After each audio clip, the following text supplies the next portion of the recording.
Hubs ड्रामे में अब कुछ ऐसा हुआ है जिससे ड्रामा बहुत ज़्यादा इंटरेस्टिंग हो गया है और आने वाली कुछ एपिसोड्स के बाद इसकी रेटिंग मज़ीद ऊपर चली जाएगी। आज की वीडियो जब आप लोग देखेंगे तो आपको समझ आ जाएगी कि ये ड्रामा क्यों ऊपर जाने वाला है। आयशा के घर वाले बासित के घर के स्टेटस के साथ कंपैटिबल नहीं हो पा रहे और जो ड्रामा एक स्टैटिक कहानी के साथ चल रहा था अब इसमें ट्विस्ट आ गया है और बासित को एक खुद गर्ज बिजनेसमैन के रूप में सामने लाया गया। तो भैया कहानी एक और तरफ चल निकली है जो बड़ी मज़ेदार होने वाली है।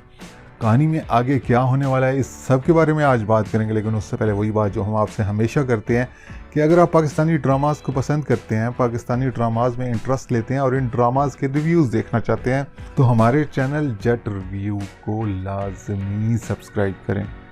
तो भैया बासित जो अब तक एक बहुत डिसेंट करैक्टर के तौर पर दिखाया जा रहा था, शादी के बाद इसके करैक्टर को बहुत ही बुरा पोर्ट्रेट किया गया जो कि मिडिल क्लास लोगों को पसंद नहीं करता, जो इनकी मौजूदगी से इरिटेट होता है, जो सोफे पर मीठा गिर जाने से गुस्से में आ जाता है। जोया का मेकअप का सामान खराब करना इसे नागवार गुजरता है। जोया का उसके घर से जोड़ा ले जाना भी इसे अच्छा नहीं लगता। वलीमे में भी वो आयशा के घर वालों की मौजूदगी को एक अजाब समझ रहा होता है और यही सब कुछ इस ड्रामे का ट्विस्ट है। इस ड्रामे में अब बासित के करैक्टर को व्यूवर से जितनी गालियां पड़ने वाली हैं इतनी ही इस ड्रामे की रेटिंग ऊपर चली जाएगी और हर कोई ये डिस्कस करता आपको नजर आएगा कि कितना खुद गर्ज है बासित, अपने से नीचे के लोगों के साथ कितना बुरा बिहेव करता है। ये तो पैसे का पुजारी है, इससे तो पैसे के अलावा कुछ नज़र ही नहीं आता, जिंदगी को भी बिजनेस की तरह देखता है। इसने आयशा के घर वालों के साथ अच्छा नहीं किया, इसमें तो कोई इखलाकियात ही नहीं है, ये तो मन मौजी बंदा है और पता नहीं ना जाने क्या क्या। और दूसरी तरफ आयशा पर भी बात होनी शुरू हो जाएगी कि बेचारी आयशा, इसकी तो सेल्फ रिस्पेक्ट ही ख़त्म कर दी बासित ने। खामखा में बासित के साथ फंस गई मतलब वो वाला फंस नहीं गई जो आप समझ रहे हैं। तो जब ये बातें लोग डिस्कस करेंगे तो डेफिनेटली इस ड्रामे की रेटिंग ऊपर चली जाएगी। इस ड्रामे में आयशा के अलावा एक और शय भी है जिस पर बहुत जुल्म हुआ है। एक मिनट में ज़रा पीछे सैड म्यूजिक लगा लूं। जी, ये जुल्म एक ऐसा जुल्म है कि इसकी मिसाल आपको शायद ही मिल सके। मुझे तो सच में रोना आ गया इसको देखकर और आप यकीन करें कि जब कि मैं आपसे बात कर रहा हूँ तो मेरे आंसू बस निकलने ही वाले हैं। आप बता सकते हैं क्या जुल्म हुआ है? वो जुल्म हुआ है सुजुकी मैरान पर। एक बेचारी पुरानी 95 मॉडल मैरान और इसमें सवार एक मोटी भैंस और साथ में 4 औरतें और ऊपर से एक ड्राइवर भी। आयशा को तो सच में कचूमड़ ही निकल गया होगा। पहले मैंने सोचा कि शायद सीन शूट करने के लिए 1-2 लोगों को बिठाकर रिकॉर्डिंग कर ली होगी, बट फिर मैंने इसको गौर से देखा तो वाकई ही इसमें 6 लोग सवार थे, मोटी भैंस समेत। अब ज़रा आप ये सारी फौज देख लें और ये मैरान देख लें, ये जुल्म नहीं तो फिर और क्या है। खैर मिडिल क्लास को बड़े अच्छे से शूट किया गया। वैसे हम देखते हैं कि मिडिल क्लास एक बाइक पर भी 6-6 हो जाते हैं, ये तो फिर एक मैरान थी। एक और बात जो मुझे अभी तक हजम नहीं हो रही कि बासित को ये पसंद नहीं कि आयशा इसकी बीवी होते हुए इसके पास एक्टर की नौकरी करे।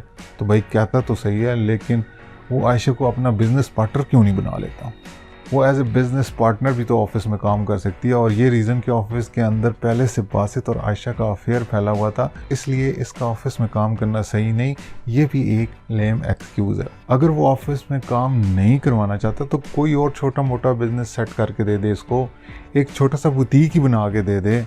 मगर कहाँ जी, अगर ये सब कुछ करे तो अपना एग्रेशन काम पे शो करे, वो भी तो शो करना है। खैर अब एक कंपैरिजन शुरू हो चुका है मिडिल क्लास और अपर क्लास के दरमियान और यही कंपैरिजन ड्रामे की सक्सेस बनेगा। और हम देखेंगे कि चूंकि बासित ने पैसे भी दिए हैं आयशा की माँ को, तो इसकी बात करने के अंदाज में एग्रेशन होगा। वो आयशा के घर वालों की इज्जत नहीं करेगा और हर जगह इनको मिडिल क्लास होने की वजह से नीचा दिखाने की कोशिश करेगा। इस सारे में आहिस्ता आहिस्ता कहीं ना कहीं धीमी आंच पे बासित और आयशा की केमिस्ट्री भी बननी शुरू हो जाएगी। जैसा कि हमने एपिसोड के लास्ट पर सीन देखा जब आयशा का हाथ जख्मी हो जाता है, तो आगे चलकर हम देखेंगे कि बासित कहीं पर एग्रेशन शो करेगा तो कहीं आयशा के लिए मौम हो जाएगा। अब बात करते हैं नेक्स्ट एपिसोड में क्या होने वाला है। तो भैया नेक्स्ट एपिसोड में होगा ये कि बासित के ऑफिस का एक ज़रूरी लेटर जो कि गलती से सलामी के लिफाफों के साथ मिलकर आयशा की माँ के घर पहुंच जाता है। बासित सबसे पहले तो आयशा को बहुत ज़्यादा गुस्सा होता है। बासित सबसे पहले तो आयशा को बहुत ज़्यादा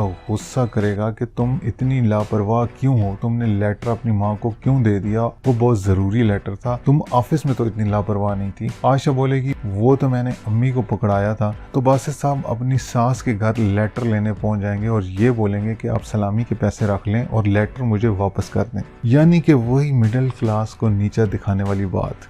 बासित की माँ बोलेगी कि हम पैसे क्यों रखेंगे बेटा, आप ले जाएं अपने पैसे।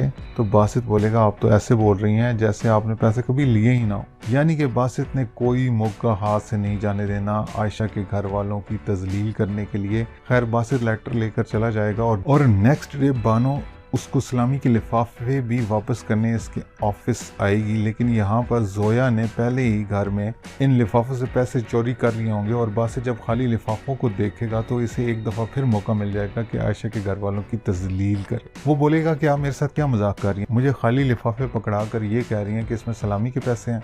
मेरा अपना ओपिनियन ये है कि 1 या 2 एपिसोड के बाद यहाँ पर सोहा की एंट्री भी करवाई जाएगी और वो भी बासित के साथ मिलकर आयशा के घर वालों की तजलील करने की कोशिश करेगी। तो आगे देखते हैं कहानी किस तरफ जाती है। आप इस ड्रामे की कहानी के बारे में क्या कहते हैं कमेंट सेक्शन में हमें ज़रूर बताएं।